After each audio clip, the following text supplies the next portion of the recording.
This is the human brain. By monitoring its activity, we aim to find out if the visceral experience of flying in a fighter jet could ever be matched by a Porsche. Our volunteer test subject is Jeroen. I'm quite excited, but I'm getting a little bit nervous.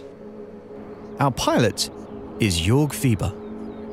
We are starting easy 2G turn, then we have about 4Gs. Then we do a very, very steep turn, and then we have 6 or even more. So will I pass out, or? If I go a touch further, you will.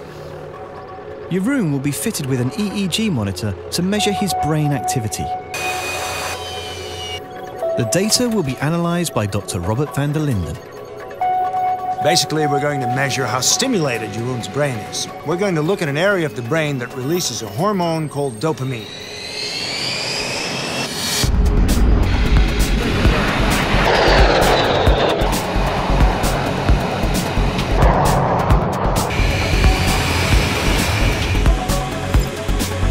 That was a little 2.5G pushing. Just tell me when we're taking a curve. They're doing a little roll.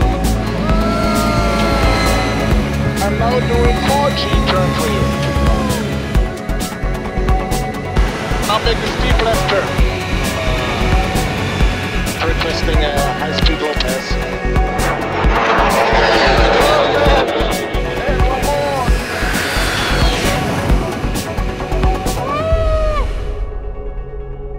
Now, for the first time, we see lots of activity in the visual and prefrontal cortex.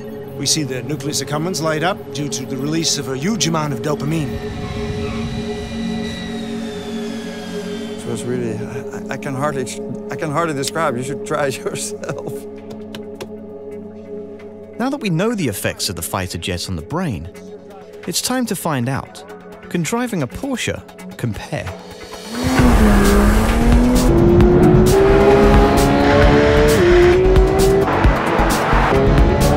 Start is very similar to the takeoff in the jet.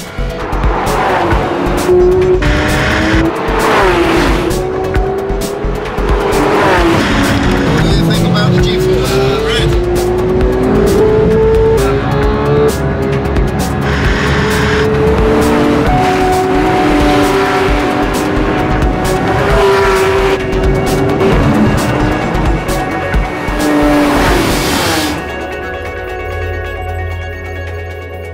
Let's look at the results. This is Jeroen's brain activity in the Porsche, and here is his brain activity collected in the fighter jet. As we can see, the dopamine levels are higher in the jet. However, overall there are clear similarities.